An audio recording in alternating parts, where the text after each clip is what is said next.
అంటే ఇన్ని సినిమాలు చేసినప్పటికీ కూడా ఇప్పుడు మీరు చెప్పినట్లుగా ఎంత ఎదిగినా ఒదిగి ఉండాలి అనే దానికి ఆయన నిలువెత్తు నిదర్శనంగా నిదర్శనం. ఆ మాట వాస్తవం. అవును. ఎంత ఎదిగినా ఆయనలో గర్వం లేదు ఏమా, అసలు గర్వం కానీ అహంభావం కానీ ఏం లేదు. అందరితో మామూలుగా కలిసిపోయే వ్యక్తి. పేదవాళ్ళకి కానీ సమాజానికి సేవ చేయాలని ఒక దృక్పథం ఆయనకి. అంటే హీరో అయినంత మాత్రాన ఈ సేవ చేయాలి, సమాజానికి ఏదో చేయాలి అనే అదైతే అందరికీ ఉండదు సార్.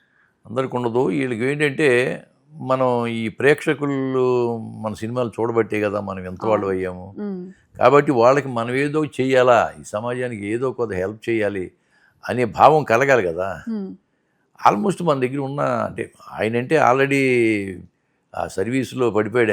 ఆయన ఎవరు ఇంకా వేలెత్తి చూపించోళ్ళు లేదు. కానీ ఇప్పుడు వచ్చే కొత్త హీరోలు కూడా ఎంతో కొంత చేస్తూనే ఉన్నారు.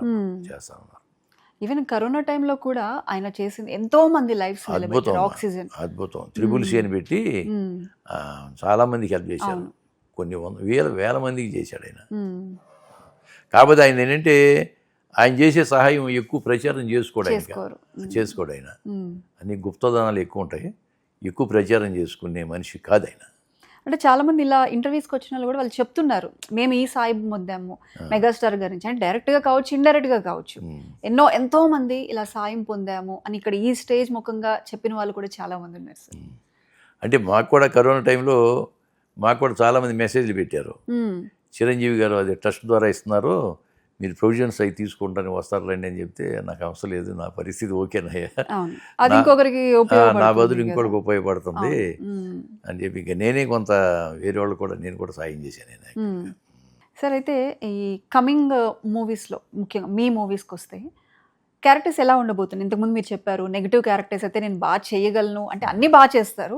మీకు బాగా ఇష్టం ఉన్న క్యారెక్టర్? ఎందుకంటే క్యారెక్టర్ ఆర్టిస్ట్ గానే నన్ను ఎక్కువ గుర్తించారమ్మా. మా గురుగారు విజయేంద్ర ప్రసాద్ గారు ముద్రేసి వదిలేడు క్యారెక్టర్ ఆర్టిస్ట్ గానే ఎక్కువ మంది పిలుస్తూ ఉన్నారు. విలన్ అంటే సైలెంట్ విలన్ ఈ మధ్య 2-3 చేశాను.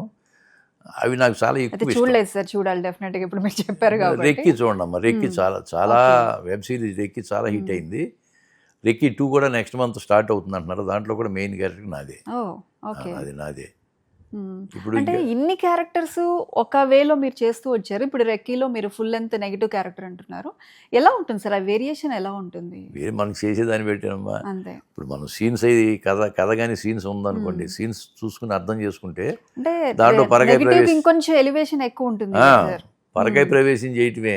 ఈ పలానా క్యారెక్టర్ పరదేశీ అని దాంట్లో క్యారెక్టర్, ఆ పరదేశీ క్యారెక్టరే సైలెంట్గా ఉంటాడు. సైలెంట్గా ఉంటే ఎవరో వచ్చి మామూలుగా మున్సిపల్ చైర్మన్ని చంపేయాలి. ఏ విధంగా ప్లాన్ చేయలేదు స్కెచ్ చేస్తూ ఉంటాడు. ఆ స్కెచ్ ఏంటి కామ్గా, పెద్ద విల్లంటే ఓ పెద్దగా ఆడటం, ఓ గట్టిగా మాట్లాడటం కాదు, కామ్గా తడి కొడుతూ గొంతుకుపోతాడు కదా. ఆ విధంగా క్యారెక్టర్ సృష్టించాడు ఆయన డైరెక్టర్ గారు, పోలూరి కృష్ణ గారు. మీ క్యారెక్టర్ స్వభావం ఇదని చెప్తే దాని ప్రకారం చేశాను. మంచి పేరు వచ్చింది అట్లా. రెక్కీ 2 అంటున్నారమ్మా, చూడాలి. ఓకే సార్, అయితే ఏం చెప్తారు సార్ ఫైనల్గా 99 టీవీ తరపు నుంచి చిరంజీవి గారి గురించి? ఇన్ని విషయాలు మాతో పంచుకున్నారు. హ్యాపీ బర్త్డే రాకపోతుంది, 70 సంవత్సరాలు పూర్తి చేసుకోబోతున్నారు. ఏం చెప్పాలనుకుంటున్నారు? చాలా ఆనందం. ఎందుకంటే 99 టీవీ ద్వారా ఈ యొక్క కార్యక్రమం చేసినందుకు మిమ్మల్ని అభినందిస్తూ, ఈ చిరంజీవి గారు 70 సంవత్సరాలు కాదు, నిండు 100 ఏళ్ళు ఆయురారోగ్యాలతో, అష్టైశ్వర్యాలతో, పిల్లాపాపలతో హాయిగా సుఖంగా ఉండాలని, ఆయన ఇంకా యాక్టివ్గా సినిమాలు చేస్తూనే ఉండాలని, ప్రేక్షకుల్ని అలరించాలని నేను మనస్ఫూర్తిగా కోరుకుంటున్నానమ్మా. నిజంగా ఆయన మీద అభిమానం అంతా ఇంత కాదు, కోట్లాది మందిలో నేను కూడా ఒకరిని. కాబట్టి చిరంజీవి గారు ఎప్పుడు హాయిగా సుఖంగా ఆరోగ్యంగా ఉండాలి.